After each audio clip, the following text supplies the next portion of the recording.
오늘 바이블 타임은 역대상 23장에서 25장까지의 말씀입니다. 먼저 오늘 우리가 읽은 본문을 보게 되면은 1절에 다윗이 나이가 많아 늙음에라는 구절로 시작하고 있습니다. 곧 다윗이 그 인생의 마지막 시기에 그가 무엇을 준비하고자 했는지, 그가 마지막까지도 무엇에 힘쓰기를 원했는지 오늘 이 시간 살펴보기를 원합니다. 다시 한번 1절 말씀을 보시게 되면은 첫 번째로 아들 솔로몬을 이스라엘 왕으로 삼고, 그리고 이어서 2절에는 이스라엘 모든 방백과 제사장과 레위 사람을 모은 것을 알 수가 있습니다. 솔로몬으로 하여금 왕위를 잇게 하고 또 방백들과 제사장, 레위 사람을 모으는 이유가 무엇 때문이겠습니까? 우리가 이를 알기 위해서는 오늘 본문 그 앞과 뒤에 있는 역대상의 말씀이 어떤 말씀인지를 우리가 이해해야 합니다. 오늘 본문 앞에 있는 역대상 22장을 보시게 되면은 성전 건축을 위하여 다윗이 준비하는 내용을 담고 있습니다. 그리고 마찬가지로 역대상 28장, 29장 그 마지막 부분을 보시게 되면은 그 성전 건축을 위한 그 다윗의 기도와 그 호소와 또 예물을 드리는 것에 대한 내용이 담겨져 있습니다. 즉 다윗이 그 인생의 노년의 시기에 그 가장 생각했던 것이 무엇이었냐면은 바로 성전을 건축하는 것이었죠. 다윗이 이스라엘 왕이 되어서 하나님 앞에 어떤 소원을 아뢰었습니까? 나는 이토록 좋은 궁전에 살고 있는데 하나님은 궁전이 없으시군요. 하나님은 집이 없으시군요. 제가 하나님의 집을 지어드리기를, 곧 성전을 지어드리기를 다윗이 간절히 사모했었습니다. 하지만 우리가 잘 알다시피 하나님께서 이러한 다윗의 바램을 거절하시죠. 왜냐하면 다윗이 전쟁을 통하여 피해를 너무 많이 흘렸기 때문에 다윗에게는 자격이 되지 않는 것이었습니다. 하지만 하나님께서 다윗에게 또 어떤 것들을 이야기하십니까? 비록 너는 성전을 짓지 못하겠지만은 너의 아들 솔로몬으로 하여금 나의 집을 짓는 것을 허락하겠다라고 약속하셨습니다. 즉 다윗은 지금 자신이 성전을 짓지는 못하지만 솔로몬이 성전을 지을 수 있도록 모든 준비를 그가 미리 갖추고 있는 것이죠. 솔로몬에게 왕위를 이양하고 또 성전을 건축하는 데 필요한 그 모든 재료들을 구하고 하나님께 예물을 드리기로 작정한 것이었습니다. 즉 다윗의 인생의 그 마지막 시기에 있어서 이 모든 일들을 이루기 위한 열심으로 지금 가득 차 있고, 지금 역대상 하반부의 모든 말씀들이 이 성전 건축과 관련하여 진행되고 있는 것이죠. 하지만 성전이라는 것이 단지 웅장한 건축물만 있으면 완공이 되는 것이겠습니까? 성전이 아무리 웅장하고 화려할지라도 그 성전이 성전으로서의 그 기능을 갖추기 위해서 가장 필요한 것이 무엇이겠습니까? 성전은 다른 것이 아니라 하나님을 예배하는 곳이죠. 그 좋은 건물과 여러 가지 기구들이 필요하겠지만은 하나님을 예배하고 그 일들을 감당하는 사람이 없이는 성전이 성전될 수 없다는 것입니다. 그런 의미에서 오늘 역대상 23장에서 25장까지의 말씀은 이제 각각의 직무를 맡은 사람들을 소개하고 있는 것이죠. 성전 안에 어떤 사람들이 필요하고 그들이 어떤 일들을 하고 왜 그들이 있어야만 하는지를 지금 알려주는 내용이 바로 오늘 본문의 말씀입니다. 지금 모든 방백과 즉 우두머리와 제사장과 레위 사람들을 모아서 이 성전에서의 그 조직과 그 직무를 지금 확립하고 있는 것이죠. 이처럼 다윗의 모든 관심은 하나님을 예배하는 일에 집중되어 있는 것입니다. 이제 그 조직과 직무가 어떻게 나누어지는지를 한번 살펴보도록 하겠습니다. 오늘 보면 3절 이하에서 보시게 되면은 30세 이상의 레위인들이 3만 8천 명이 있었습니다. 원래 레위 사람들이 맡았던 일들이 무엇이었습니까? 그들이 광야에서 어떤 일들을 했었죠? 그 역대상 23장 26절에 나와 있는 것처럼 그들은 그 성막의 그 기구들의 이동과 관리와 이런 것들을 맡고 있었습니다. 하지만 이제 성전이 건축되면 더 이상 그 성막의 그 기구들을 옮기거나 가지고 다닐 필요가 없는 것이죠. 그러므로 이제 성전이 건축되었을 때 그들이 어떤 일들을 하게 될 것인지, 즉 성전의 일반적인 행정과 사무, 예배를 돕는 일, 찬송하는 일, 그리고 재판하는 일, 이런 것들로 바뀌게 됨을, 전환됨을 지금 이야기하고 있는 것입니다. 즉 다윗은 성전을 건축하는, 건물을 세우는 것에만 집중하는 것이 아니라 지금 이 세워진 건물 안에서 어떻게 사람들이 유기적으로 맡은 일들을 감당할 것인가에 대해서 관심을 가지고 있었던 것이죠. 새롭게 바뀌게 될 그 사역에 대한 그 새 시대를 준비하고 있었던 것입니다. 이처럼 시대적 그 상황과 환경에 따라서 그 하나님의 그 부름받은 자들의 그 임무가 달라질 수는 있지만, 그러나 그 부름받은 자로서의 그 역할과 사명은 오히려 더욱더 진일보하는 것임을 우리가 발견하게 되는 것이죠. 이어서 역대상 24장에서는 그 제사장들의 그 조직과 직무를 나누고 있습니다.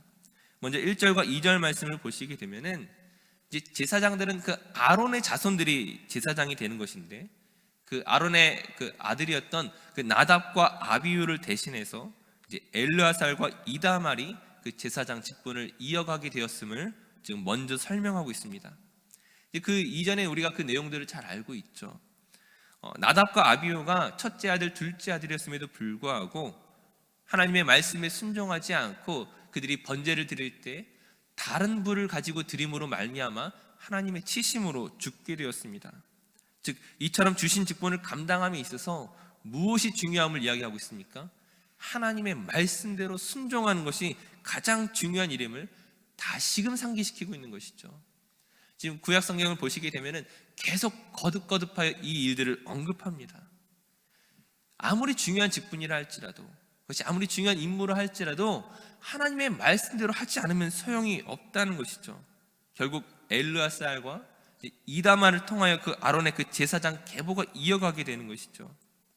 24장 4절 말씀을 보시게 되면은 이 엘르아살 자손의 우두머리가 16명이고 이다말 자손의 우두머리가 8명으로서 약 2배 이상 차이가 나는 것들을 볼 수가 있습니다. 그 이다말의 자손이 상대적으로 적은 이유를 아마 몇 가지 이렇게 생각해 볼 수 있을 것 같습니다. 그 이전의 시대에 보시게 되면은 그 엘리 제사장이 그 전쟁에서 패배하면서 그 가문이 끊긴 것들을 우리가 또한 볼 수가 있고요.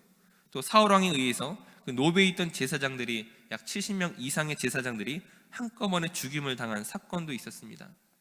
물론 이것이 정확한 이유가 될 수 없겠지만은 중요한 것은 무엇이냐면은 엘르아살과 이다말의 자손이 각각 차이가 나지만 막상 그 제사장 직분을 감당함에 있어서는 제비 뽑아서 한다는 것을 맞죠.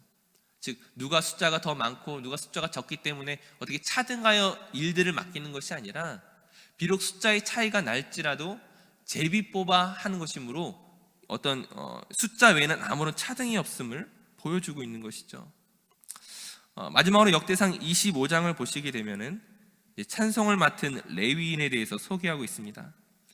찬송을 맡은 자들의 그 전체 수는 찬송에 익숙한 자 288명을 포함해서 약 4,000명이 있었습니다. 특별히 8절 말씀을 보시게 되면은 이 무리의 큰 자나 작은 자나 스승이나 제자를 막론하고 다 같이 제비 뽑아 직임을 얻었으니 라고 표현하고 있죠. 자, 앞서 우리가 읽었던 그 제사장과 마찬가지로 찬송하는 자들 역시 서로 간의 실력과 직임과 나이가 어떤 차이가 있을지라도 사실 그 직분을 감당함에 있어서는 결코 차이가 없음을, 즉 하나님의 뜻에 온전히 맡기면서 이 일들을 감당하는 것임을 우리가 살펴볼 수가 있습니다. 이와 같이 그 직임의 차이가 없다는 표현을 강조함으로써 우리에게 보여주는 것이 무엇이겠습니까? 우리에게 맡기신 이 직분이 하나님의 존귀한 직책이므로 이것을 우리가 우리 자랑의 도구로 사용해서는 안 된다는 것이죠.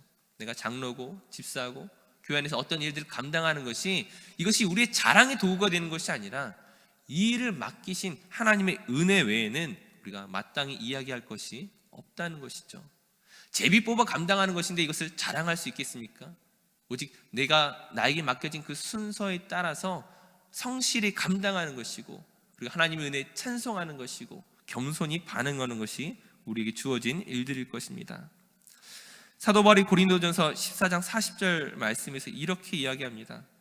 그 교회가 갖는 그 예배의 그 무질서와 다툼과 관련해서 그 모든 것들을 적당하게 하고 질서대로 하라고 권면하고 있습니다.